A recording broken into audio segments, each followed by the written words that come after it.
जय हिंद साथियों, स्वागत है आपका हमारे इस मंच पर।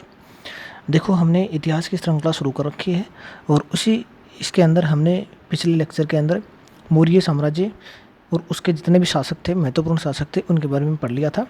आज हम मौर्य साम्राज्य के पतन के कारण और मौर्य साम्राज्य के प्रशासनिक, राजनीतिक और आर्थिक जो व्यवस्थाएं थी उनके बारे में पढ़ेंगे। चलो, अगर ये श्रृंखला समझ में आ रही है, आपको अच्छी लग रही है, तो प्लीज़ लाइक, शेयर और सब्सक्राइब कर लेना। बाकी हम जल्दी इसको शुरू करते हैं। अभी देखो, सबसे पहले हमने ये पढ़ लिया था कि मौर्य साम्राज्य के महत्वपूर्ण शासक कौन कौन से थे। महत्वपूर्ण शासकों में मैंने आपको चंद्रगुप्त मौर्य बताया, उसके बाद में बिंदुसार बताया, उसके बाद में अशोक बताया, और अशोक के बाद में प्रवर्ती शासक आते हैं जो इतने ज़्यादा योग्य और सक्षम नहीं होते हैं। इस कारण से अंतिम दौर में जाके मौर्य साम्राज्य अनेक टुकड़ों में विभाजित हो जाता है और धीरे धीरे उसका पतन होने शुरू हो जाता है। आज हम उन पतनों के कारण को ही पढ़ेंगे। देखो, पतन के जो मुख्य कारण थे उनके अंदर ये है कि अयोग्य उत्तराधिकारी थे। चंद्रगुप्त मौर्य, बिंदुसार और अशोक ने मौर्य साम्राज्य का बहुत अधिक विस्तार किया था, लेकिन अशोक के बाद के जो जितने भी शासक आते हैं उनमें लगभग अयोग्य शासक होते हैं और वो मौर्य साम्राज्य के एक बहुत बड़े क्षेत्र को मैनेज नहीं कर पाते हैं। इस कारण से वहाँ कई छोटे छोटे टुकड़े हो जाते हैं मौर्य साम्राज्य के, और वो ही लास्ट में जाके पतन का कारण बनते हैं। तो दूसरा जो कारण है अत्यधिक केंद्रीकृत शासन। अत्यधिक केंद्रीकृत शासन का मतलब देखो, पूरे उत्तरी भारत में, लगभग पूरे उत्तरी भारत में मौर्य साम्राज्य फैल चुका था और इस मौर्य साम्राज्य को जो चलाने वाली एक केंद्रीय व्यवस्था थी, सबसे ऊपर राजा होता था और वही इसको शासन को देखता था। ये केंद्रीकृत व्यवस्था अत्यधिक होने की वजह से केंद्र नियंत्रित नहीं कर पाया, क्योंकि केंद्र के अंदर एक योग्य शासक नहीं बैठता था और उस अयोग्य शासक की वजह से वो पूरे क्षेत्र के अंदर शासन सही ढंग से नहीं कर पाता था। इस कारण से ये एक अत्यधिक केंद्रीकृत शासन व्यवस्था भी उसके पतन का कारण बन जाती है। उसके बाद ब्राह्मणों की प्रतिक्रिया। ब्राह्मणों की प्रतिक्रिया का मतलब यहाँ हुआ कि ब्राह्मणों ने प्रतिक्रिया देनी शुरू कर दी। कैसे समझो इस बात को। अशोक बौद्ध धर्मीय अपना लेते हैं। अशोक देखो लास्ट में जाके बौद्ध धर्म अपना लेते हैं और अशोक के यहाँ बहुत दान देने लग गए थे, बहुत दान देने लग गए थे। इससे यहाँ का जो खजाना था वो भी कमज़ोर पड़ गया था। और एक कारण ये है कि अशोक सभी धर्मों के प्रति सहिष्णु तो थे, लेकिन उनकी कुछ ऐसी नीतियाँ थी जो ब्राह्मणों के विरुद्ध उन्हें प्रतीत होती थी, ब्राह्मणों को प्रतीत होती थी। वो कैसी नीतियाँ थी? क्योंकि ब्राह्मण लोग क्या करते थे कि ये दान वगैरह, कर्मकांड वगैरह और आडंबर वगैरह का सहारा लेते थे और अशोक ने इन सब के ऊपर प्रतिबंध लगा दिया। इस वजह से क्या, ब्राह्मणों ने प्रतिक्रियाएं देनी शुरू कर दी। अब इन आडंबरों, कर्मकांडों के ऊपर प्रतिबंध लगने की वजह से क्या होता है, इन ब्राह्मणों की आय कम हो जाती है और इस वजह से ब्राह्मण इस मौर्य साम्राज्य के विपरीत खड़े हो जाते हैं। अगला देखें तो करों की अधिकता होगी, आर्थिक समस्याएं पैदा हुई। आर्थिक समस्याएं, क्योंकि यहाँ खजाना खाली होता जा रहा था राज्य का और ये आर्थिक समस्याएं पैदा हो गई थी। अशोक के बाद मौर्य साम्राज्य का विभाजन हो जाता है और दो भागों में विभाजन हो जाता है। कौन कौन से? एक तो कुणाल में और एक दशरथ के नेतृत्व में। जो कुणाल थे पश्चिम में और दशरथ थे पूर्व में। इस प्रकार से अशोक के बाद में इसका विभाजन भी हो जाता है। तो ये कुछ मौर्य साम्राज्य के पतन के कारण थे। उसके बाद हम मौर्य साम्राज्य की प्रशासनिक व्यवस्था के बारे में देखेंगे कि यह प्रशासन कैसे चलता था। प्रशासन के अंदर ये देखो कि केंद्रीय प्रशासन व्यवस्था थी और सबसे ऊपर केंद्रीय प्रशासन होता था जिसका मुखिया राजा होता था। सबसे ऊपर केंद्रीय प्रशासन होता था, मतलब एक पूरा महाजनपद था मगध, और मगध के अंदर राजा होता था। और फिर मगध के इस राज्य को नीचे 5 प्रांतों में बांटा गया था। 5 प्रांतों में बांटा गया था और प्रत्येक प्रांत का एक कुमार या आर्यक या राष्ट्रिक, एक ही बात है, तीनों एक ही नाम है। कुमार को हो, आर्यपुत्र को हो, राष्ट्रिक को, ये उसका अध्यक्ष होता था। प्रांत का अध्यक्ष कौन होता था? कुमार होता था। और फिर प्रांत को मंडलों में बांटा गया था जिसका प्रादेशिक या प्रदेष्टा इसका अध्यक्ष होता था। और मंडल को फिर विषयों में बांटा गया था, इसका अध्यक्ष विषयपति होता था। और विषय बटे हुए थे ग्रामों में, और ग्राम का जो अध्यक्ष था उसको ग्रामणी कहते थे। तो आपको बस ये श्रृंखला याद रख लेनी है। सबसे ऊपर केंद्रीय प्रशासन जिसका मुखिया राजा 5 प्रांतों में बटा हुआ था, जिसका मुखिया कुमार या राष्ट्रिक होता था, और मंडलों में बटे हुए थे प्रांत जिसका प्रदेष्टा, विषय में बटे हुए थे फिर मंडल, विषयपति इसका अध्यक्ष था, और विषय बटे हुए थे ग्रामों में जिसका अध्यक्ष ग्रामणी होता था। उसके बाद में हम थोड़ा आगे चलते हैं, केंद्रीय प्रशासन की बात करते हैं। उसका थोड़ा सा परिचय देख लेते हैं केंद्रीय प्रशासन का। संपूर्ण प्रशासन का जो प्रमुख होता था उसको क्या कहते थे, राजा कहते थे। और राजा की सहायता के लिए एक मंत्री परिषद होती थी, राजा की सहायता के लिए एक मंत्री परिषद होती थी। जिस प्रकार से आज वर्तमान समय में प्रधानमंत्री की सहायता प्रधानमंत्री एक मंत्री परिषद का नेतृत्व करता है और राष्ट्रपति की सहायता करती है वो मंत्री परिषद, उसी प्रकार से यहाँ राजा की सहायता के लिए क्या होती थी, मंत्री परिषद होती थी। ठीक है। और मंत्री परिषद के अंदर कुछ महत्वपूर्ण मंत्री होते थे, प्रमुख मंत्री होते थे। उनको वो जो प्रमुख मंत्री थे वो कौन कौन से थे, एक तो पुरोहित था, एक युवराज था, एक सेनापति। इन मंत्रियों को मुख्यमंत्री माने जाते थे। ठीक है। और इनकी जो नियुक्ति थी वो नियुक्ति कौन करते थे, एक जांच के बाद करते, उपदा परीक्षण विधि बोलते हैं। उपदा परीक्षण मतलब एक प्रकार की प्रतियोगिता परीक्षा, जिस प्रकार से आज यूपीएससी प्रतियोगिता परीक्षा के माध्यम से प्रमुख अधिकारियों की जैसे फर्स्ट ग्रेड यूपीएससी लेती है, आईएएस वगैरह आईपीएस वगैरह की भर्ती करती है, उसी हिसाब से यहाँ भी क्या है कि उपदा परीक्षण जाँच विधि थी ये। इसके माध्यम से इन मंत्रियों की नियुक्ति होती थी। उसके बाद में देखो कौटिल्य ने सिद्धांत दिए, सप्तांग सिद्धांत, राज्य से संबंधित उनके सप्तांग सिद्धांत है। उस सप्तांग सिद्धांत को देख लेते हैं। शरीर के अंगों के समान राज्य के भी 7 अंग बताए हैं कौटिल्य ने। कौन कौन से हैं? उन्होंने बताया कि राजा तो शीर्ष के समान होता है, अमात्य होता है वो आँख के समान होता है, जनपद होता है वो क्षेत्र और जनसंख्या के पैर के समान होता है, दुर्ग की बात करें तो वो बाहाँ के समान होती है, आर्म्स के बराबर समान होती है, और कोष धन या मुख के समान होता है, सेना या दंड मस्तिष्क के समान होती है, और मित्र है वो कान के समान होता है। इस प्रकार से कौटिल्य ने सप्तांग सिद्धांत दिया था राज्य के बारे में। इसको आप थोड़ा सा देख लेना। उसके बाद में हम आगे बात करते हैं मुख्य अधिकारी। मौर्य साम्राज्य के जो मुख्य अधिकारी थे उनको तीर्थ भी कहा जाता था। तीर्थ कह देते थे, महामात्र भी कहते थे। ठीक है। मुख्य अधिकारियों को क्या कहते थे, तीर्थ। ये क्वेश्चन पूछा हुआ है कि मुख्य अधिकारियों तीर्थ क्या थी, तो मौर्य साम्राज्य के मुख्य अधिकारी तीर्थ कहलाते थे। उसके बाद में इनकी जो संख्या है वो 18 बताई गई है। कौन कौन से हैं उसके अंदर महत्वपूर्ण देख लेते हैं। ये महत्वपूर्ण थे। मंत्री था जो प्रधानमंत्री का काम करता था, पुरोहित होता था एक जो धर्माधिकारी होता था, पुरोहित क्या थे, धर्म का अधिकारी होता था, युवराज होता था वो राजा का उत्तराधिकारी होता था, समाहर्ता, ये क्वेश्चन पूछा हुआ है समाहर्ता वाला, समाहर्ता क्या होता था, राजस्व विभाग का प्रधान अधिकारी होता था, समाहर्ता राजस्व विभाग का प्रधान अधिकारी होता था। और सन्निधाता की बात करें तो सन्निधाता राजकोषीय कोषाध्यक्ष होता था, राजकोषीय कोषाध्यक्ष होता था। और प्रदेष्टा होता था फौजदारी न्यायालय का मुख्य न्यायाधीश होता था। ये क्या था, फौजदारी न्यायालय का मुख्य न्यायाधीश होता था। व्यवहारिक की बात करें तो ये दीवानी न्यायालय का मुख्य न्यायाधीश होता था। ये महत्वपूर्ण है, बाकी और याद रहें तो ठीक है, नहीं तो इनको तो आप जरूर याद कर लेना। देखो समाहर्ता पूछा हुआ क्वेश्चन है, सन्निधाता पूछा हुआ क्वेश्चन है। समाहर्ता होता था राजस्व विभाग का प्रधान और सन्निधाता राजकोषीय कोषाध्यक्ष का प्रधान होता था। और प्रदेष्टा की बात करें तो ये प्रदेष्टा क्या, फौजदारी न्यायालय का मुख्य न्यायाधीश होता था। और व्यवहार की बात करें तो दीवानी न्यायालय की मुख्य न्यायाधीश होते थे। ठीक है। इस प्रकार से इनको थोड़ा सा एक बार दोबारा देख लेना अगर याद नहीं होते थे। अध्यक्ष और मजिस्ट्रेट होते थे विभिन्न विभागों के प्रमुख होते थे जिनको अध्यक्ष और मजिस्ट्रेट कहा जाता था। अर्थशास्त्र के अनुसार, कौटिल्य की ये पुस्तक है अर्थशास्त्र, इसके अनुसार 27 होते थे। इनकी संख्या कितनी थी, 27, जिसके अंदर कुछ मुख्य दिए गए हैं। देखो कौन सा, शीताध्यक्ष, ये क्या, कृषि विभाग का अध्यक्ष होता था। शुल्क अध्यक्ष, इसको व्यापारिक कर का प्रदान कहा जाता था। और लक्षणाध्यक्ष ये होता था मुद्रा विभाग का, मुद्रा विभाग का अध्यक्ष है। और नव्याध्यक्ष ये जहाज विभाग का होता था। मुद्रा अध्यक्ष यहाँ देखो मुद्रा अध्यक्ष होता था, ये पासपोर्ट विभाग का होता था। कंफ्यूज यहाँ हो सकते हो आप। मुद्रा विभाग का जो अध्यक्ष होता था उसको लक्षणाध्यक्ष कहते हैं। क्या कहते हैं, लक्षणाध्यक्ष। और मुद्रा अध्यक्ष मुद्रा विभाग का अध्यक्ष नहीं है, ये किसका है, पासपोर्ट विभाग का अध्यक्ष है। इसमें आप कंफ्यूज मत होना। देखो उसके बाद में और थोड़ा आगे चले तो प्रांतीय प्रशासन, क्योंकि आपको ये मैंने पहले बता दिया कि मौर्य साम्राज्य 5 प्रांतों में बटा हुआ था। और वो 5 प्रांत कौन कौन से, इसको देख लेते हैं। एक तो उत्तरापत्ता जिसकी राजधानी तक्षशिला थी, उत्तरापत्त प्रांत था और राजधानी इसकी तक्षशिला थी, पाकिस्तान में पड़ता है वर्तमान में। एक दक्षिणापत्ता जिसकी राजधानी सुवर्णगिरी थी। एक अवंती राष्ट्र था, उज्जैनी इसकी राजधानी थी। और फिर एक प्राची था, पाटलिपुत्र इनकी राजधानी थी। कलिंग था जिसकी राजधानी तोसली थी। कलिंग का युद्ध भी होता है, उड़ीसा में पड़ता है। ठीक है, आगे चलते हैं। देखो प्रांत का जो प्रमुख होता था उसको कुमार कहते थे। प्रांत के जो प्रमुख थे उसको क्या कहते थे, कुमार। राष्ट्र के यहाँ आर्यपुत्र कहा जाता था। और ये जो प्रमुख था ये कुमार होता था। ये कहाँ से आता था, ये राज परिवार का ही सदस्य होता था। ये क्या होता था, राज परिवार का ही सदस्य होता था। और इस कुमार की सहायता के लिए एक मंत्री परिषद होती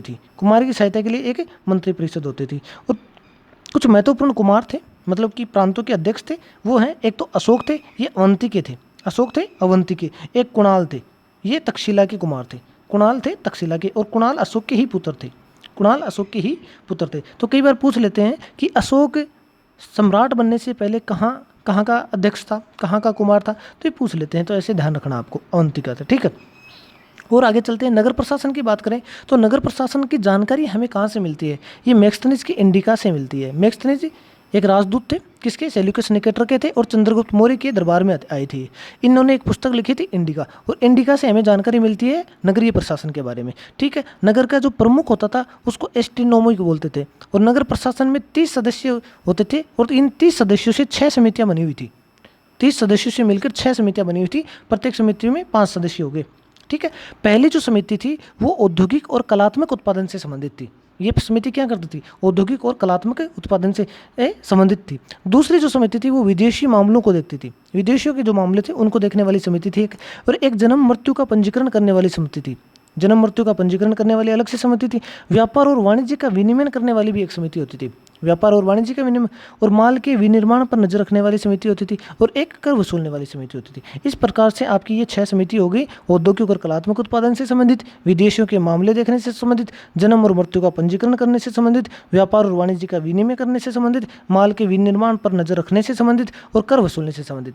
ये इस प्रकार की आपकी 6 समष्टियाँ होती थी जो नगर प्रशासन में सहायता करती थी। उसके बाद में यहाँ गुप्तचर व्यवस्था भी थी। देखो, गुप्तचर व्यवस्था थी, और गुप्तचर को क्या कहते थे? गुड पुरुष कहते थे। गुप्तचर को क्या कहते थे? गुड पुरुष कहते थे। गुप्तचर जो गुप्त रह के सूचना इकट्ठी करते थे उनको गुप्तचर कहते हैं। ठीक है, और ये गुप्तचर 2 प्रकार के होते थे, एक को संध्या कहते थे और एक को संचार कहते थे। जो संध्या गुप्तचर होते थे वो क्या करते थे? एक ही स्थान पर कार्य करते थे। क्या करते थे? एक ही स्थान पर काम करते थे। और जो संचार थे वो भ्रमणशील थे, घूम घूम कर सूचनाएं इकट्ठी करते थे। और इनका जो प्रमुख होता था उसको महामात्य सर्प कहा जाता था। क्या कहते थे? महामात्य सर्प कहा जाता था।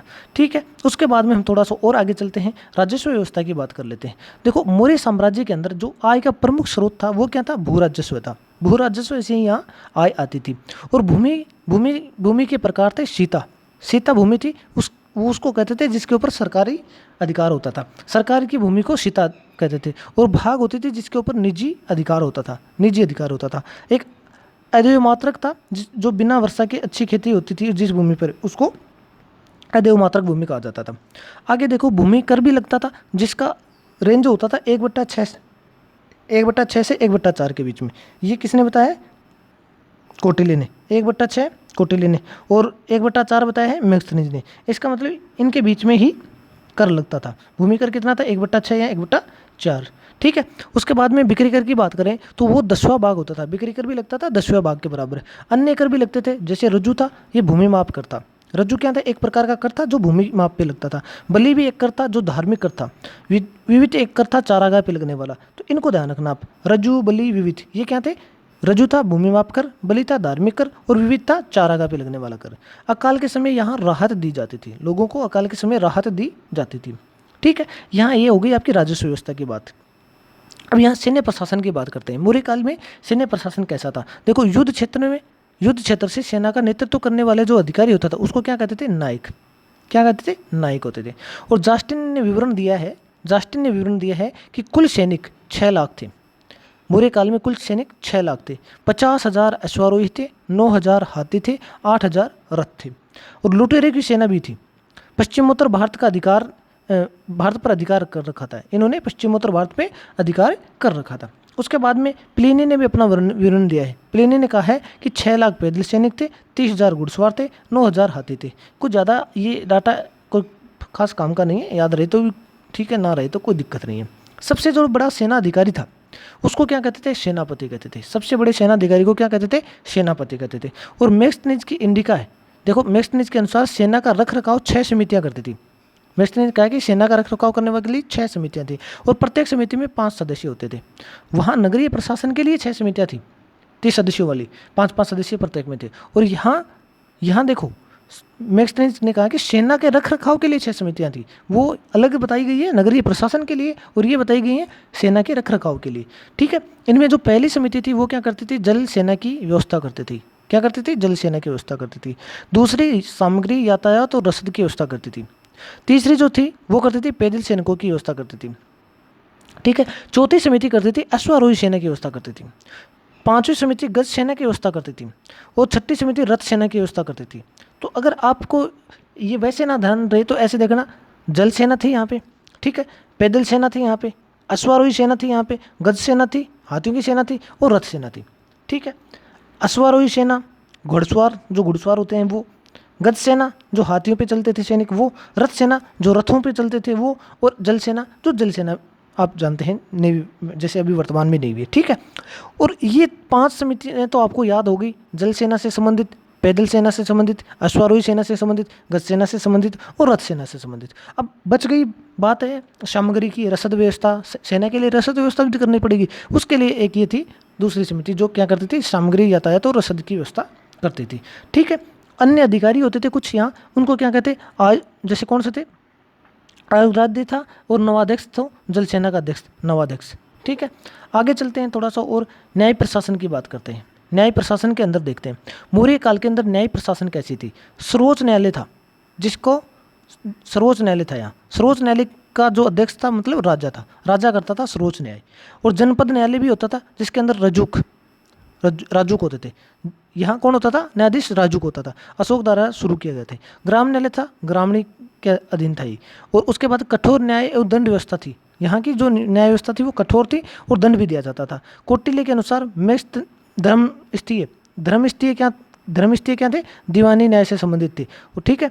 और कंटक शोधन ये फौजदारी न्याय से संबंधित थे और ये प्रतिष्ठा कहलाते थे, ठीक है। ये कौटिल्य के अनुसार है। उसके बाद में हम थोड़ा सा और आगे चलें तो मौर्यकालीन सामाजिक व्यवस्था की बात करते हैं। मौर्यकालीन सामाजिक व्यवस्था के अंदर देखें तो वर्ण व्यवस्था का प्रचलन था। यहाँ पे वर्ण व्यवस्था का प्रचलन था। वर्ण व्यवस्था मैंने आपको ये बताया था पहले ही, उत्तर वैदिक काल में आकर वर्ण व्यवस्था पूरी तरह से स्थापित हो चुकी है और 4 वर्णों में बट गया था समाज, ठीक है। और ये वर्ण व्यवस्था आगे वर्तमान समय तक भी वैसे तो चली हुई है, ठीक है। वर्ण व्यवस्था का प्रचलन था। यहाँ पे कौटिल्य ने शूद्रों हेतु आर्य शब्द का प्रयोग किया है। कौन से शब्द का, शूद्रों के लिए आर्य शब्द का प्रयोग किया है। और मैक्सवेल ने भारतीय समाज को 7 वर्गों में विभाजित किया है। किसने, इंडिका के अंदर मैक्सवेल ने 7 वर्गों में विभाजित किया है। ये 7 वर्ग कौन कौन से थे, एक तो दार्शनिक थे, किसान थे, अहीर थे, कारीगर थे, सैनिक थे, निरीक्षक थे, सभासद थे। कौन कौन से थे 7, इनको देख लेना, दार्शनिक, किसान, अहीर, कारीगर, सैनिक, निरीक्षक, सभासद। वैसे ये ऐसे ही पूछा जा सकता है, कौटिल्य के अनुसार भारतीय समाज में से कौन सा वर्ग शामिल नहीं है। ये इनमें से कोई 4 नाम दे देंगे, कोई 2 नाम दे देंगे, कोई 3 दे देंगे, या फिर ऐसे 1 2 3 वाले क्वेश्चन जो आते हैं वो आ सकते हैं। आगे चलते हैं थोड़ा सा और।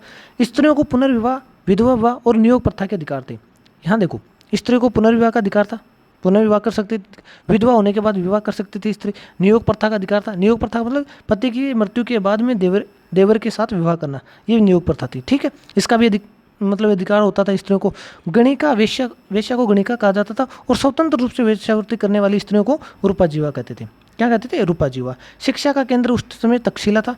तक्षशिला देखो, ये तक्षशिला है, शिक्षा का केंद्र था, बहुत महत्वपूर्ण था। और ये वर्तमान में पाकिस्तान में पड़ता है तक्षशिला, ठीक है। उसके बाद में हम थोड़ा सा मौर्यकालीन अर्थव्यवस्था के ऊपर फोकस कर लेते हैं। मौर्यकालीन अर्थव्यवस्था की बात करें तो कृषि आधारित अर्थव्यवस्था थी। ये क्या थी, कृषि आधारित अर्थव्यवस्था थी। और धान को सर्वश्रेष्ठ फसल माना जाता था, धान को। और गन्ने को यहाँ अच्छा नहीं माना जाता था, गन्ने को बुरी फसल माना जाता था। सिंचाई हेतु यहाँ पर मंडलकूप, रिंग वेल्स थे, कुएं थे, मंडलकूप बोलते हैं जिनको, कुएं थे, ठीक है, इनका उपयोग होता था। और जो प्रमुख उद्योगों की बात करें तो उस प्रमुख उद्योग यहाँ सूत कताई का उद्योग था और बुनाई का उद्योग था। सूत कताई और बुनाई के उद्योग थे, ठीक है। और व्यापार वाणिज्य का जो अधिकारी होते थे उसको पणाध्यक्ष कहते हैं। ये क्वेश्चन भी पूछा हुआ है, पणाध्यक्ष कौन था, व्यापार वाणिज्य का अधिकारी था। तो मौर्यकालीन अर्थव्यवस्था के बारे में आपको पता चल गया। और प्रमुख मार्गों की बात करते हैं। मौर्यकालीन साम्राज्य के अंदर जो प्रमुख मार्ग थे वो कौन कौन से थे, एक तो जल मार्ग थे और एक स्थल मार्ग थे। कौन थे, जल मार्ग और स्थल मार्ग। तो स्थल मार्ग 2 थे, कौन, एक तो उत्तरापथ में था। उत्तरापथ में कौन सा था, बंगाल से पेशावर तक का था। उत्तरापथ में बंगाल से पेशावर तक था। और दक्षिणापथ में भी था, श्रावस्ती से प्रतिष्ठान तक। श्रावस्ती से प्रतिष्ठान तक ये दोनों स्थल मार्ग थे। और जल मार्ग बड़ौच में था और ताम्रलिपि तमुल्क में था, ठीक है। कौटिल्य ने जलमार्ग को सर्वश्रेष्ठ बताया है। और आज भी वैसे जलमार्ग सर्वश्रेष्ठ ही है, ठीक है। कौटिल्य ने भी जलमार्ग को सर्वश्रेष्ठ ही बताया था। विनिमय का जो माध्यम है, यहाँ पे चांदी के पंचमार्क सिक्के थे, मुद्रा चलती थी जिनको पण कहा जाता था। चांदी के पंचमार्क सिक्के। पंचमार्क सिक्के का मतलब ये है कि ऐसी मुद्रा जिसके ऊपर कुछ लिखा नहीं है, सिर्फ ठप्पा लगा है, ठप्पा लगा किसी आकृति का, उसको बोलते हैं पंचमार्क सिक्का, ठीक है। और इस समय के जो पंचमार्क सिक्के थे इनको क्या कहते थे, पण कहते थे। मापन की इकाइयाँ थी यहाँ पे। मापन की इकाइयाँ जैसे एक तो द्रोण थी, द्रोण अनाज मापने की इकाई थी, और निवर्तन थी जो भूमि मापने की इकाई थी। ये पूछा जा सकता है द्रोण क्या थी, एक अनाज मापने की इकाई थी, निवर्तन भूमि मापने की इकाई थी। इस प्रकार से आपकी यहाँ ये मार्ग और आर्थिक व्यवस्था के बारे में भी आपको पता चल गया। मौर्यकालीन कला है, उसके बारे में हम चर्चा कर लेते हैं। मौर्यकालीन कला, अशोक के स्तंभ मिले। मौर्यकालीन कला के अंदर अशोक के स्तंभ मिले हैं, और जो लाल बलुआ पत्थर से बने हुए थे, और पोलिशदार स्तंभ है, इनके ऊपर पॉलिश की हुई है। ठीक है। सारनाथ वाराणसी उत्तर प्रदेश के अंदर अशोक के स्तंभ मिले हैं। सारनाथ के अंदर एक अशोक का स्तंभ मिला है, जिससे हमने हमारे भारतीय राष्ट्रीय प्रतीक चिन्ह लिया है। ठीक है। जो अशोक स्तंभ है, ये अशोक स्तंभ, ये कहाँ से लिया हमने, सारनाथ वाराणसी में पड़ता है। यहाँ एक अशोक का स्तंभ मिला है, स्तंभ विलेख, उसी से लिया है ये। इसके शीर्ष भाग को सिंह चतुर्मुख कहा जाता है। मतलब यहाँ देखो, ये जो शीर्ष भाग है, यहाँ 4 सिंह है, 4 शेर हैं, एक दूसरे से पीठ सटाए हुए चारों दिशा में बैठे हैं। और 1950 में भारत ने इसको राष्ट्रीय प्रतीक चिन्ह घोषित किया था। मध्य भाग में 24 तीलियों वाला एक अशोक चक्र है। ये देखो अशोक चक्र, ये अशोक चक्र है जो हमारे राष्ट्रीय ध्वज में भी शामिल है। ये मध्य भाग में 24 तीलियों वाला अशोक चक्र है। उसके बाद में हम और आगे चले तो अशोक ने स्तूप भी बनवाए थे, कुछ स्तूप बनवाए थे। स्तूप का मतलब ये देखो, ये आकृति, इस प्रकार के अंडाकार आकृति है, उसको स्तूप कहते हैं। हम आगे चल के स्तूप के बारे में पूरा पढ़ेंगे। अभी देखो, अशोक ने स्तूप बनवाए थे। और स्तूप अगर बात करें तो स्तूप बुद्ध या बौद्ध स्मृति, संतों की स्मृति में उनके शरीर के अवशेषों या उनकी अस्थियों पर या उनके द्वारा प्रयुक्त वस्तुओं पर या फिर उनके द्वारा प्रयुक्त स्थानों के ऊपर बनाए जाते थे। ठीक है। स्तूप कहाँ बनाए जाते थे, मतलब एक प्रकार की ये ऐसी आकृति है, अंडाकार आकृति है, जो बुद्ध धर्म से संबंधित संतों या महात्मा बोध के शारीरिक अवशेष, उनके द्वारा उपयोग किए गए वस्तुओं, उनके द्वारा उपयोग किए गए स्थान, इनके ऊपर बनाए जाते थे। ठीक है। और जो प्रथम उल्लेख मिलता है इसका ऋग्वेद में मिलता है। प्राचीनतम स्तूप है वो पिपरवा स्तूप है, यूपी में पड़ता है। और सांची का स्तूप था, मध्य प्रदेश रायसेन में पड़ता है सांची का स्तूप। ये अशोक द्वारा बनवाया गया था ईंटों से। उसके बाद में 1818 में इसकी टोलरेन द्वारा खोज की जाती है, और इसमें 3 स्तूप है। इसमें सांची के जो स्तूप है उसमें 3 स्तूप है, 1 2 3 ऐसे। तो महास्तूप भगवान बुद्ध के अवशेषों को समर्पित है, और पुष्यमित्र शुंग ने वेदिका को पत्थर से बनवाया था। देखो इसका मतलब ये समझो, जो महास्तूप है कहाँ पे, सांची के अंदर, वो भगवान बुद्ध के अवशेषों के ऊपर बनाया गया था, भगवान बुद्ध के अवशेषों पे बनाया गया है। और इसका जो वेदिका है उसका निर्माण किसने करवाया था, पुष्यमित्र सिंह ने। किससे, पत्थर से करवाया था। पहले इसकी लकड़ी की वेदिका थी, फिर वो खत्म हो गई। बाद में पुष्यमित्र सिंह आते आगे, शुंग वंश के शासक हैं, आगे आएंगे, मौर्य काल के बाद के शासक हैं। तो इन्होंने क्या किया था, इस वेदिका को पत्थर से बनवाया था। ठीक है। उसके बाद में काला स्तूप है, अशोककालीन धर्म प्रचारकों के अवशेष। ठीक है। स्पुतिन, सारिपुत्र और मोदगल्यान के अवशेष, ये 3 स्तूप है सांची के स्तूप, ध्यान रख लेना इसको बस। उसके बाद में चलते हैं, भरूच का स्तूप है, सतना मध्य प्रदेश में पड़ता है ये। भरूच का स्तूप अशोक द्वारा नींव रखी गई थी इसकी, किसकी, भरूच स्तूप की, लेकिन पुष्यमित्र शुंग द्वारा पूर्ण किया गया था। अशोक ने नींव रखी थी और पुष्यमित्र शुंग ने इसको पूरा किया था। और इसकी खोज भी अलेक्जेंडर कनिंग ने की थी। लाल बलुआ पत्थर से बना हुआ है, ये देख लो आप, इसकी फोटो, भरूच का स्तूप है ये। उसके बाद में और चलते हैं आगे, स्तूप की संरचना की बात करते हैं। स्तूप क्या है ये यहाँ आपको समझ में आ जाएगा। देखो स्तूप एक संरचना है, और अर्धवृत्ताकार संरचना है, इस टाइप की अर्धवृत्ताकार संरचना है। ठीक है। और ये पवित्र सामग्री के ऊपर गोलार्ध के लिए मिट्टी के टीले जैसा है, जिसे अंड कहा जाता है। इसके अंदर मैं इस संरचना के पूरे भाग बता देता हूँ। देखो ये स्तूप है, सबसे पहले ऐसे समझो, मैंने एक ये चबूतरा बना दिया, मैंने एक चबूतरा बना दिया। ठीक है। और चबूतरा बना दिया, इसकी आकृति है गोलाकार चबूतरा है। ये चबूतरा कैसा है, गोलाकार है, ऐसे समझो इसको, गोलाकार चबूतरा है। ठीक है। और इस गोलाकार चबूतरे के ऊपर मैंने एक इस अंडे के आकार के जैसी अर्ध अंडाकार ऐसी आकृति बनवा दी। ठीक है। इसके बीच में मिट्टी वगैरह कुछ भी डाल के ऐसे आपने देखा होगा, तो ये अंडाकार जो आकृति है ये बनवा दी इस चबूतरे के ऊपर। ठीक है। तो इसी प्रकार से यहाँ पे है, देखो ये जो दिख रहा है आपको, ये चबूतरा है गोलाकार चारों तरफ, और इस गोलाकार चबूतरे के ऊपर ये अंडाकार आकृति बनी हुई है, ये अंडाकार आकृति बनी हुई है। इस अंडाकार आकृति को क्या कहते हैं, अंड कहते हैं। क्या कहते हैं, अंड कहते हैं। ठीक है। और इस अंडाकार आकृति के ऊपर ये देखो ऐसे एक मेड़ बनी हुई है। कैसी मेड़ है, इसको मैं ऐसे बताता हूँ। ये जो मान लो अंडाकार आकृति ऐसी है, इसके ऊपर एक चारों तरफ ऐसे मेड़ बना दी, बाड़ के टाइप की होती है ना, वो बना दी, इस टाइप की मेड़ बन गई है, समझ गए। ये चारों तरफ की मेड़ बन गई। अब ये चारों तरफ की जो मेड़ है इसको क्या कहते हैं, हर्मिका कहते हैं। हर्मिका क्या कहते हैं, हर्मिका। ये आर्ट एंड कल्चर पढ़ोगे तब भी अच्छे से स्पष्ट हो जाएगा, लेकिन आप यहीं कर लेना, मैं बता रहा हूँ आपको। देखो ये हर्मिका कहलाती है, जो मेड टाइप के चारों तरफ ऐसे मेड है, और इस मेड के बीच में ये जो ऐसे मेड है चारों तरफ, इस मेड के बीच में ऐसे पोल खड़ा है बीच में ऐसे ऊपर की तरफ। यहाँ देखो आप समझ नहीं पा रहे होंगे, मैं वही बता रहा हूँ, ऊपर की तरफ ऐसे, ऊपर की ऐसे नहीं खड़ा, ऐसे ऊपर की तरफ, लेकिन बनाने के लिए तो ऐसे ही बनाना पड़ेगा ना मुझे अब। तो ये ऊपर की तरफ ऐसे क्या खड़ा है, एक पोल खड़ा है, उस पोल को कहते हैं, उस पोल को क्या कहते हैं, यत्री कहते हैं। और इसके ऐसे चक्कर लगे हुए हैं, क्या लगे हुए हैं, चक्कर, इस टाइप के 3 चक्कर लगे हुए हैं, तो इनको कहते हैं छत्र। क्या कहते हैं इनको, छत्र। ठीक है, और ये छत्रों की संख्या 3 है अभी तो, और आगे चलकर 7 वाहनों के टाइम में 7 वाहनों के टाइम में इनकी संख्या 7 हो जाएगी। तो आपको पता चल गया, ये हर्मिका है और ये छत्रक है, ये हर्मिका है, ये छत्रक है, ये अंड है, ये क्या है, अंड है, और ये जो चबूतरा मैंने बताया था इसका नाम है मेदी। ये चबूतरा क्या है, मेदी है। ठीक है, और ये जो चारों तरफ, चबूतरे के चारों तरफ एक बाड़ और बना रखी है, दूसरी चारों तरफ एक बाड़ बना रखी है, ये इस प्रकार की, जैसे एक हम घर बनाते हैं, ये हमने कोई घर बना लिया, इसके चारों तरफ एक बाड़ बनाते हैं, तो इसी प्रकार ये चबूतरे के चारों तरफ ये बाड़ है, एक बाउंड्री है। इस बाउंड्री को क्या बोलते हैं, इस बाउंड्री को बोलते हैं वेदिका। क्या बोलते हैं इसको, वेदिका बोलते हैं, और इस चबूतरे को मेदी बोलते हैं। बाउंड्री को वेदिका बोलते हैं, चबूतरे को मेदी बोलते हैं। अब इस बाउंड्री के चारों दिशाओं में 4 गेट हैं, इस बाउंड्री के चारों दिशाओं में 4 गेट है प्रवेश के लिए, प्रवेश करने के गेट है, इनको कहते हैं तोरण, इनको कहते हैं तोरण द्वार। क्या कहते हैं, तोरण द्वार, तोरण या तोरण द्वार। ठीक है, अब यहाँ समझो बात को। अब ये जो बाउंड्री है, ये बाउंड्री यहाँ से लेकर ये जो मेदी चबूतरा है, इसके बीच में ये जो रास्ता बच गया ना, ये रास्ता है एक, मतलब जगह बच गई, ये चारों तरफ बचेगा ना, ऐसे चारों तरफ का रास्ता है, देखो इसे ऐसे चारों तरफ का, इसको बोलते हैं प्रदक्षिणा पथ। प्रदक्षिणा पथ, प्रदक्षिणा पथ बोलते हैं इसको। प्रदक्षिणा पथ क्या है, एक तरह से चारों तरफ है, ये स्तूप के चारों तरफ फेरी लगाने वाला एक रास्ता है, इसको क्या बोलते हैं, प्रदक्षिणा पथ। जैसे आप मंदिर में जाते हो, फेरी लगाते हो मंदिर के चारों तरफ ऐसे, तो वो जो रास्ता है उसी प्रकार का ये रास्ता है जो मेदी और वेदिका के बीच में, इसको क्या बोलते हैं, प्रदक्षिणा पथ बोलते हैं।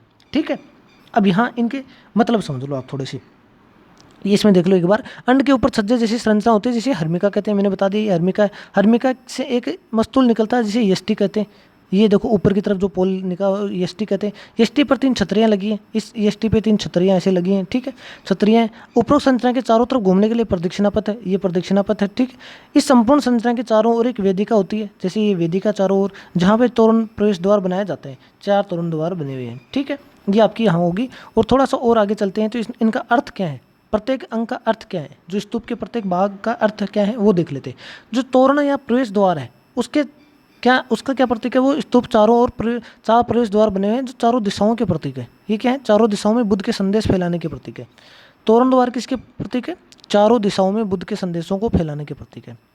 और वेदिका है, वेदिका क्या है, वेदिका एक घेरा है, मैंने बताया था ये वेदिका ऐसे चारों तरफ की मेड है। वेदिका क्या करती है, रेलिंग का जाता है, पट्टिकाओं का होता है, और ये भूमि का प्रतीक है, पवित्र भूमि का प्रतीक है।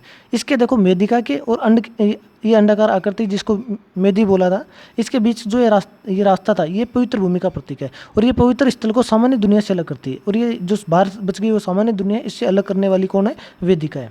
उसके बाद अंड शांति का प्रतीक है, जो इस प्रकार का अंड आकृति का बना था, ये क्या शांति का प्रतीक है। हर्मिका देवताओं के घर का प्रतीक है, इसके ऊपर जो हर्मिका बनी थी ऐसे चार कोट की मेड़ बनी थी, वो उसको क्या कहते हैं, देवताओं का घर कहते हैं। छत्रक बुद्ध के विचारों और भिक्षाओं का प्रतीक है, श्रद्धा सम्मान और उदारता का प्रतीक है। इसको आपका ये पता चल गया कि प्रतीक क्या क्या थे। उसके बाद हम आगे चलते हैं, अशोक के अभिलेख पढ़ते हैं, अशोक के अभिलेखों के बारे में पढ़ते हैं। देखो अशोक ने बहुत सारे अभिलेख लिखवाए थे। अभिलेख का मतलब है किसी शिला या किसी पत्थर पे या कहीं भी कुछ लिखना। अभिलेख का मतलब है कहीं कुछ लिखना, अभिलेख होता है। अब देखो अभिलेख कितने प्रकार थे अशोक के, शिलालेख थे, स्तंभलेख थे, गुहालेख थे, 3 प्रकार के थे। शिलालेख, स्तंभलेख, गुहालेख। शिलालेख का मतलब है कि पत्थर की कोई बड़ी सी चट्टान है, पत्थर की कोई चट्टान है, उसके ऊपर कुछ लिखवा दिया, तो ये क्या होगी, शिला, पत्थर की शिला है, इस पे कुछ लिखा है तो उसको कहेंगे हम शिलालेख। स्तंभलेख का मतलब ये है कि एक स्तंभ बनाया, पिलर बनाया ऐसे, और उस पिलर के ऊपर कुछ लिखवा दिया चारों तरफ ऐसे, तो वो क्या हो गया, स्तंभलेख हो गया। गुहालेख मतलब गुहा का मतलब गुफा, गुफा के अंदर कुछ लिखवा दिया, उसको गुहालेख कहेंगे। ठीक है, हम देखते हैं अशोक के शिलालेख। शिलालेख 2 प्रकार के हैं, वृद्ध शिलालेख, बड़ी चट्टानों पे लिखे हुए हैं शिलालेख है, और कुछ लघु शिलालेख हैं जो छोटे छोटे चट्टानों पे कुछ लिखे हुए लेख हैं, तो उनको लघु शिलालेख कहेंगे। जो वृद्ध शिलालेख हैं वो 14 हैं, और छोटे हैं उनकी कोई गिनती नहीं है। स्तंभ लेख की बात करें तो वो भी दो प्रकार के हैं, एक तो बड़े और एक लघु। तो दीर्घ स्तंभ लेख हैं 7 हैं और लघु हैं। गुहा लेख है कई गुफाओं में लिखे हुए हैं। एक एक करके इनकी चर्चा कर लेते हैं। देखो शिलालेख की खोज करता है, शिलालेख की खोज करता है कौन है? फेनथेलर। कौन है? फेनथेलर। और शिलालेख को पढ़ने में सबसे पहले सफलता पाई थी वो थे जेम्स प्रिशम्स। जेम्स प्रिशम्स, ये क्वेश्चन आया हुआ है। उसके बाद में अभिलेखों की जो लिपि है, अशोक के जो अभिलेख हैं उनकी जो लिपि है वो कौन कौन सी लिपि है? सबसे ज़्यादा जो अभिलेख हैं वो हैं ब्राह्मी लिपि में। किसमें है? ब्राह्मी लिपि में। पूरे भारत में ब्राह्मी लिपि में ही अभिलेख मिले हैं। उसके बाद में पाकिस्तान में कुछ अभिलेख मिले हैं। पाकिस्तान में कहाँ मिले हैं? शाहबाज गड्ढे में मिला है और मनसेरा में मिले हैं। उसकी जो लिपि है वो खरोष्टी लिपि है जो दाएं से बाईं ओर लिखी जाती है। कैसे? दाएं से बाईं ओर ऐसे लिखी जाती है, इस साइड में ऐसे, जैसे हम ऐसे लिखते हैं ना ऐसे, लेकिन ये ऐसे लिखी जाती है। ठीक है। उसके बाद में ग्रीक और अरमाइक लिपि में लिखे हुए अफगानिस्तान में मिले हैं। ग्रीक और अरमाइक लिपि में लिखे हुए कुछ अभिलेख अफगानिस्तान में मिले हैं। ठीक है। इसके बाद में हम चलते हैं अशोक के दीर्घ शिलालेखों की बात करते हैं। जो बड़े शिलालेख हैं वो 14 हैं, उनकी बात कर लेते हैं। महत्वपूर्ण इनकी स्थान जो 8 हैं वहाँ से प्राप्त हुए हैं। 8 विभिन्न स्थानों से प्राप्त हुए हैं 14 शिलालेख। ठीक है। पहला जो मिला वो पशु बलि की निंदा की गई है। इसके अंदर जो पहला शिलालेख है उसके अंदर क्या किया गया है? पशु बलि की निंदा की गई है। ठीक है। अब देखो मैंने बताया था ब्राह्मणों की प्रतिक्रिया। ब्राह्मणों की प्रतिक्रिया यहाँ से स्वाभाविक है ना, पशु बलि ये कर्मकांड इनके ऊपर इनकी निंदा की जा रही है, तो ब्राह्मणों का तो एक पैसा था इस तरह से। उसके बाद में क्योंकि वो कर्मकांड करके ही तो कुछ कमाते थे। आगे चलते हैं। दूसरा जो शिलालेख है उसके अंदर मनुष्य और पशु दोनों की चिकित्सा व्यवस्था की बात की गई है। चिकित्सा व्यवस्था की बात की है।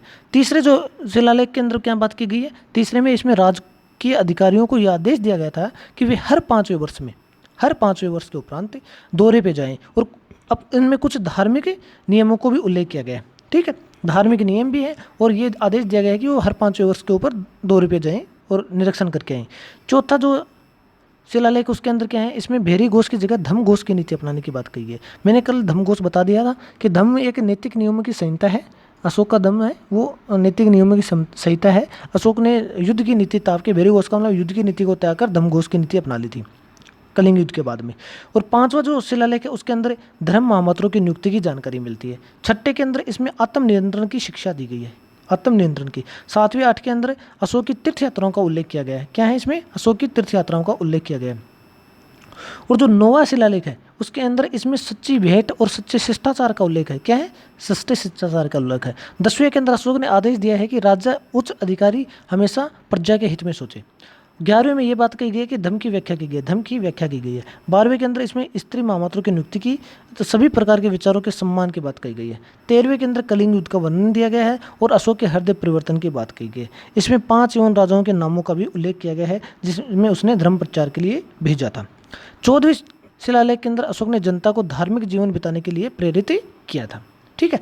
आगे चलते हैं हम थोड़ा सा और अशोक के लघु शिलालेखों की बात करते हैं। लघु शिलालेखों के अंदर अशोक के लघु शिलालेखों में अशोक के व्यक्तिगत जीवन की जानकारी मिलती है और ये कई स्थानों से प्राप्त हुए हैं, जिसमें से रूपनाथ जबलपुर में पड़ता है, गुजरात दतिया में पड़ता है, सोमेरा शहडोल में पड़ता है, पनगुडरिया सीहोर में पड़ता है। यहाँ से इसके लघु शिलालेख प्राप्त हुए हैं। कुछ महत्वपूर्ण लघु शिलालेखों की बात करें तो वो मास की है। मास के अभिलेख कर्नाटक में मिला था। इसके अंदर अशोक ने स्वयं को बुद्ध का शाक्य कहा है।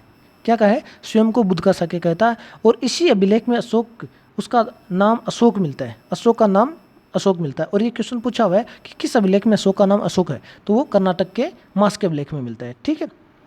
और इसके अतिरिक्त नेतुर उडोल सभी कर्नाटक गुजरात प्रत्यय से भी अशोक के अभिलेखों में अशोक नाम मिलता है। मास के अभिलेख के अलावा भी अशोक का नाम अशोक मिलता है। कहाँ कहाँ पे? इनके अंदर गुजरात दतिया में प्राप्त हुए इनमें भी। ठीक है। उसके बाद में भाभू बेराट अभिलेख है राजस्थान के अंदर। इसके अंदर अशोक ने स्वयं को मगधराज कहा है और बौद्ध धर्म की त्रिरत्न बुद्ध धम्म और संघ के प्रति अपनी आस्था प्रकट की है। और फिर एरगुंडी आंध्र प्रदेश में पड़ता है। इसके अंदर इस अभिलेख में लेखन शैली और अभिलेखों के विपरीत बाएं से दाएं एवं दाएं से बाएं पृष्ठोपेदन के, इसकी जो लिपि है दाएं से बाएं के विपरीत पृष्ठोपेदन लिपि है। उसके बाद में हम चलते हैं अशोक के प्रत्यक्ष शिलालेखों की बात। देखो इन शिलालेखों के अलावा वरद और लघु के बाद में कुछ प्रत्यक्ष शिलालेख मिले हैं, जिसके अंदर प्रथम लेख मिला है एक प्रत्यक्ष शिलालेख। इसमें अशोक कहता है कि सारी प्रजा मेरी संतान है। ये क्वेश्चन पूछा हुआ है अशोक के किस लेख में ये कहा गया है कि सारी प्रजा मेरी संतान है? तो अशोक के प्रत्यक्ष शिलालेख में, वरद और लघु शिलालेख में नहीं, प्रत्यक्ष शिलालेख, मतलब उन दोनों से अलग मिला है इसलिए इसको प्रत्यक्ष कह रहे हैं। तो प्रत्यक्ष शिलालेख में ये कहा गया है कि सारी प्रजा मेरी संतान है। अशोक ने कलिंग के समीप कलिंग के समीप के महामत्य में नगर के न्यायाधिकारियों को निष्पक्ष न्याय करने को कहा है। और अशोक कहता है कि मनुष्य को कभी भी अकारण कैद या यातना नहीं दी जानी चाहिए तथा निष्पक्ष न्याय हेतु सभी प्रांतों में 5वें वर्ष, उज्जैन व तक्षशिला में 3रे वर्ष महामत्य नामक अधिकारी भेजूंगा। द्वितीय पृथक लेख में क्या कहा है, इसमें अशोक कहता है कि सारी प्रजा मेरी संतान है, सारी प्रजा मेरी संतान है। अब बात करते हैं अशोक के वृद्ध शिलालेखों की। वृद्ध शिलालेखों की वृद्ध स्तंभ लेख हैं, वृद्ध शिलालेख नहीं, वृद्ध स्तंभ लेख हैं। देखो इस लेखों की संख्या क्या है, 7 है और 6 जगहों से मिले हैं, 6 भिन्न भिन्न स्थानों से मिले हैं। कहाँ कहाँ पे, दिल्ली मेरठ में मिला था। ये पहले मेरठ में था, उसके बाद फिरोज शाह तुगलक क्या करते हैं, इनको दिल्ली ले आते हैं। पहले मेरठ में था और बाद में फिरोज शाह तुगलक इनको दिल्ली ले आता है। दिल्ली टोपरा में मिला है, ये पहले हरियाणा के टोपरा में थे और उसके बाद फिरोज शाह तुगलक इनको दिल्ली ले आते हैं। ठीक है, ये एकमात्र ऐसा स्तंभ है जिस पर अशोक ने के 7 स्तंभ लेख उत्कीर्ण है। मतलब इस दिल्ली टोपरा स्तंभ लेख पे 7 स्तंभ लेख उत्कीर्ण है, जबकि शेष स्थानों पर केवल 6 लेख ही है। अशोक ने 7 लेख उत्कीर्ण करवाए थे, वो 6 के 7 यहाँ पे है, बाकी जगह 6 ही है। ठीक है, उसके बाद में और आगे चलें तो हम बात करते हैं कौशाम्बी या प्रयाग स्तंभ लेख की। ये उत्तर प्रदेश में मिला था और इसमें अशोक की रानी कारुवकी तथा पुत्र तीव्र का उल्लेख मिलता है। इसे रानी का अभिलेख भी कहा जाता है। ये पहले कौशाम्बी में था और जिसे अकबर के शासनकाल में जहांगीर द्वारा इलाहाबाद के किले में रखवा दिया गया। क्या हुआ इसका, जहांगीर ने इलाहाबाद के किले में रखवा दिया। अब हम बात करेंगे अशोक के लघु स्तंभ लेखों की। अशोक के लघु स्तंभ लेख, सांची लघु स्तंभ लेख रायसेन मध्य प्रदेश में मिला है। इसमें अशोक अपने महामात्रों को संघ भेद रोकने का आदेश देता है।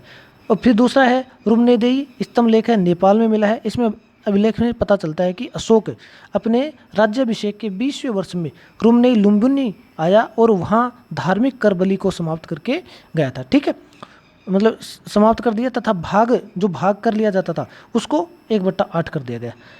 और ये भाग आपको मैंने बताया था, भाग क्या था, जमीन थी, निजी भूमि, और निजी भूमि पे जो कर लिया जाता था वो था 1/8 कर दिया गया था उसको।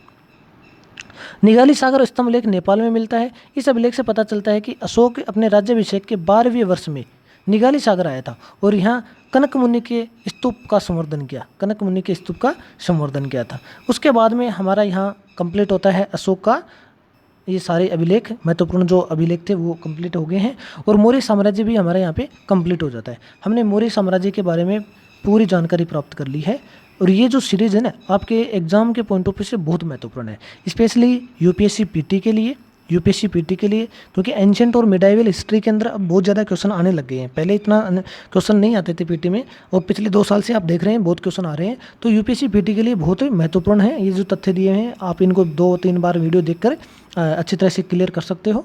उसके बाद में ये एसएससी वगैरह के एग्ज़ाम हैं, स्टेट पीसीएस वगैरह हैं इनके लिए, और बाकी जितने भी पटवार वगैरह जो एग्ज़ाम है उनके लिए तो बहुत महत्वपूर्ण सीरीज शामिल है।